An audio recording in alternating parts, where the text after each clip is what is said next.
तो हम लोग ये मान के चल रहे थे कि लोकसभा चुनाव के चलते सरकार कुछ ऐसी घोषणाएं करेगी जिससे व्यापारियों को, उद्यमियों को, आम जनता को कुछ उत्साहजनक महसूस हो। लेकिन सरकार ने अंतरिम बजट को अंतरिम बजट के रूप में ही पेश किया। जो घरेलू महिलाएं हैं, जब उसकी आर्थिक स्थिति, घर की आर्थिक स्थिति सही होगी तभी देश की स्थिति भी सही होगी। तो उन्होंने भाषण के अपनी शुरुआती बात में ही ये बात रख दी कि हमारी सरकार फिर से आ रही है। ग्रामीण महिलाओं के लिए बेशक सरकार ने सराहनीय काम किए हैं और कर रही है और आगे बजट भी पेश कर रही है, लेकिन सरकार ने शहरी महिलाओं के लिए कोई भी लाभ नहीं दिया। एमएसएमई बहुत सारी योजनाएं ला रही है, लेकिन इस बजट में उन्होंने ऐसा कोई प्रावधान नहीं किया। हमारे हिसाब से तो हम लोगों के लिए तो कुछ भी नहीं, क्योंकि हम लोग वित्त मंत्री निर्मला सीतारमण ने आज अंतरिम बजट पेश किया। आपको बता दें कि ये मोदी सरकार के दूसरे कार्यकाल का अंतिम बजट है और अंतरिम बजट आज जो है पेश किया गया। और इस पे बातचीत के लिए हमारे साथ तमाम व्यापारी वर्ग के लोग मौजूद हैं। हमारे साथ जो है व्यापार मंडल के अध्यक्ष संजय गुप्ता जी हैं और तमाम लोग मौजूद हैं। इनसे बातचीत करेंगे और जानने की कोशिश करेंगे कि क्या उम्मीदें थी और ये बजट कैसा है। सर, बजट पेश हुआ, क्या उम्मीदें थी आपको और उसके हिसाब से ये बजट कैसा रहा? देखिए, बजट से हम लोग को उम्मीदें तो इसलिए थी कि लोकसभा चुनाव नज़दीक है, तो हम लोग ये मान के चल रहे थे कि लोकसभा चुनाव के चलते सरकार कुछ ऐसी घोषणाएं करेगी जिससे व्यापारियों को, उद्यमियों को, आम जनता को कुछ उत्साहजनक महसूस हो। लेकिन सरकार ने अंतरिम बजट को अंतरिम बजट के रूप में ही पेश किया। जो पहले की उन्होंने उपलब्धियां थी उनको गिनाया, कुछ उन्होंने विज़न आगे का बताया कि क्या उनके मन में है, क्या वो करना चाहते हैं। मुझे लगता है सरकार को पूरा मालूम है कि वो सरकार को रिपीट करेंगे, तो रिपीट करने वाले हिसाब से ही उन्होंने जुलाई में पूर्णकालिक बजट के लिए तमाम चीज़ें छोड़ दी हैं। आज उन्होंने मोटी मोटी बात कही, आंकड़ों के साथ कोई बात नहीं कही है। वित्त मंत्री जी ने घरेलू बंदरगाहों को जोड़ने की बात कही है, एयर कनेक्टिविटी की बात उन्होंने कही है, रेल के 41,000 नई बोगियों को जोड़ने की बात कही है, इलेक्ट्रिक व्हीकल के लिए इकोसिस्टम बनाने की बात कही है, मुद्रा लोन की बात कही है, घरेलू दीदी लखपति योजना की उन्होंने लखपति दीदी की योजना की उन्होंने बात कही है। इस तरह की तमाम बातें उन्होंने कही हैं, लेकिन आंकड़ों के साथ आज कोई बात नहीं हुई है। तो मुझे लगता है कि सरकार को पूरा तरीके से ये मालूम है कि वो सरकार रिपीट करेगी, तो उन्होंने आगे के लिए चीज़ें छोड़ी हुई हैं। जी बिल्कुल। सर, आप बताइए, बजट जो ये पेश हुआ है वो देखकर आपको क्या महसूस हुआ और सरकार ने जिस तरीके से सरकार दावा करती है सभी वर्गों का ख्याल रखा जाएगा, क्या इस बजट में ऐसा कुछ था? जब बजट का भाषण माननीय वित्त मंत्री जी शुरू कर रहे थे, उन्होंने कहा था कि 2024 में हमारी सरकार रिपीट कर रही है। तो उन्होंने भाषण के अपने शुरुआती बात में ही ये बात रख दी कि हमारी सरकार फिर से आ रही है। तो उनका जो वो आत्मविश्वास था वो इस बजट भाषण में दिखा। जैसे हम लोग एक तरह से कयास लगाते हैं, परसेप्शन रहता है कि कोई भी बजट चुनाव से पहले आता है या अंतरिम बजट खास करके, तो उसमें कुछ न कुछ ऐसा ही लॉलीपॉप या रेवड़ियाँ रहती हैं जिससे चुनावी भाषण कहा जाता है। पर अब ये समझिए इनकी रणनीति हो या इनका आत्मविश्वास हो, एक तरह से इसको बिल्कुल चुनावी बजट नहीं कहा जाएगा। इनके पुरानी योजनाएं, पुराना बजट, उसी को इन्होंने एक्सप्लेन किया है। उसमें कुछ चीज़ें इन्होंने नीति के तौर पर, जैसे एजुकेशन के सेक्टर में इन्होंने कहा कि देश में चूँकि बहुत सारे मेडिकल कॉलेज बन रहे हैं, अपने उत्तर प्रदेश में 40-45 मेडिकल कॉलेज हर जिले में बन रहे हैं, तो उसमें इन्होंने कहा कि जैसे उसमें इंफ्रास्ट्रक्चर बढ़ाने के लिए कोर कमेटी बनाएंगे नेशनल लेवल पर। तो ये एक बेहतरीन चीज़ है, क्योंकि ये दूरगामी सोच की बात है कि जैसे कोर कमेटी बनाएंगे तो वहाँ इंफ्रास्ट्रक्चर नहीं है, बच्चों का एडमिशन हो जाता है लेकिन ठीक से पढ़ाई नहीं हो पाती। तो उसके लिए जो इन्होंने कोर कमेटी की बात करी है और कोऑर्डिनेशन की बात की है वो बहुत बेहतरीन। दूसरा इन्होंने कहा है कि धार्मिक पर्यटन स्थल, तो मैं समझता हूँ उसका बढ़ावा देंगे। उत्तर प्रदेश नहीं, प्रदेश का शायद हर तीसरा चौथा जिला किसी न किसी टूरिज्म से जुड़ा हुआ है, तो उसको जो ये बढ़ाने की बात कर रहे हैं, ये भी इनकी दूरदर्शिता वाली सोच है। ये तारीफ करने वाली बात, राजनीतिक विचारधारा किसी की कोई भी हो सकती है, पर जो इनकी अच्छी सोच है उसकी तारीफ करनी चाहिए।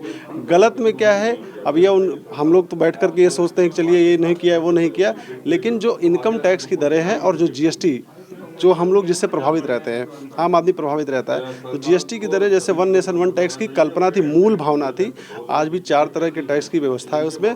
और इनकम टैक्स की दोहरी प्रणाली है, उसमें 7 लाख तक का चूँकि पहले से फ्री है, आज वही दोहरा दिया इन्होंने। तो दूसरा जो है उसकी दरें कम होनी चाहिए। तो जैसे कोई भी आदमी, अगर उसकी दरें जब कम होंगी तो ज़्यादा से ज़्यादा लोग टैक्स देने के लिए आएंगे, तो वो ठीक है, उसमें बदलाव नहीं किया, हो सकता आगे करे, फिर इस सब मामले में नेगेटिव माना जाएगा, कुछ खास नहीं माना जाएगा। इंफ्रास्ट्रक्चर क्षेत्र में बेहतरीन काम कर रहे हैं, उसकी तारीफ होनी चाहिए। टैक्स स्लैब में बदलाव की उम्मीद थी, लेकिन चूंकि अंतरिम बजट था इस वजह से नहीं किया गया।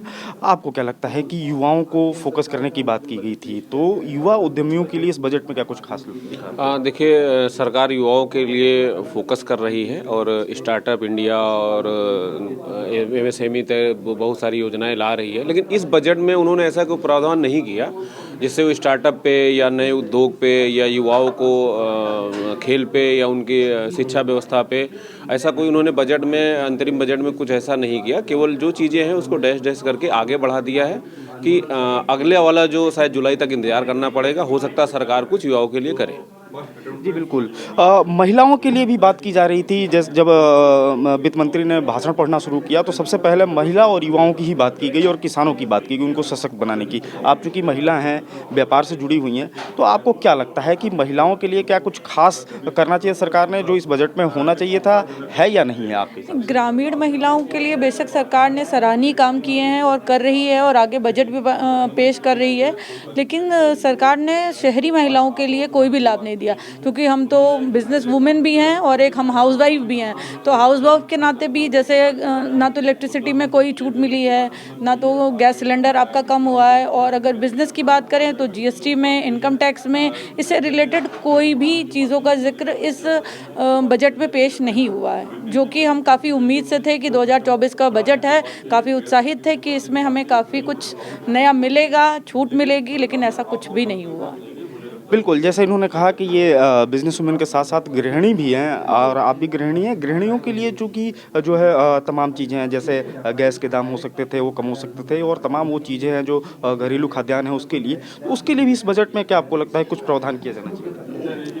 जी बिल्कुल करना चाहिए था, क्योंकि जो घरेलू महिलाएं हैं, जब उसकी आर्थिक स्थिति, घर की आर्थिक स्थिति सही होगी तभी देश की स्थिति भी सही होगी। तो घरेलू ऐसी कोई चीज़ों पे गैस तो नंबर 1 पे है, और बाकी जो डोमेस्टिक चीज़ें हैं, घरेलू की रोज़मर्रा की जो चीज़ें हैं, उस पे भी कोई ऐसा उन्होंने कुछ बजट पे नहीं पेश किया। जी बिल्कुल। तो जो उम्मीदें थी उस उम्मीद के हिसाब से, चूँकि अंतरिम बजट था, तो जो उम्मीदें थी, हालांकि लोगों को अभी भी उम्मीदें हैं कि आने वाले समय में जब नई सरकार का गठन होगा तो बजट में जो तमाम चीज़ें जो लोग उम्मीद कर रहे थे उसका प्रावधान हो सके। आप बताइए, आप क्या कहना चाहेंगे इस बजट में, क्या कुछ आपके हिसाब से क्या कुछ हासिल हुआ? हमारे हिसाब से तो हम लोगों के लिए तो कुछ भी नहीं, क्योंकि हम लोग व्यापारी भी हैं और घरेलू भी हैं, तो ना तो घरेलू चीज़ों में कुछ छूट मिली है, ना तो व्यापारियों के लिए कुछ छूट मिली है, तो क्या कह सकते हैं।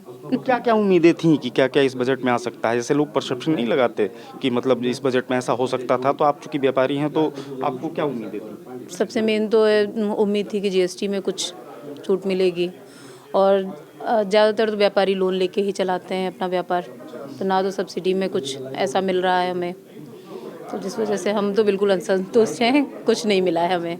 लेकिन चूंकि ये अंतरिम बजट था तो इसमें चूंकि घोषणाएं नई सरकार नहीं कर सकती थी, लेकिन कुल मिलाकर अगर देखा जाए तो जो अब कयास लगाए जा रहे थे कि आने वाले समय में लोकसभा चुनाव होना है और ये एक चुनावी बजट होगा, लोक लुभावन इसमें जो फैसले होंगे और कई चीज़ें ऐसी व्यवस्था की जाएगी जिससे कि आम जनमानस का और ख़ास तौर से उनके वोट पे प्रभाव पड़े।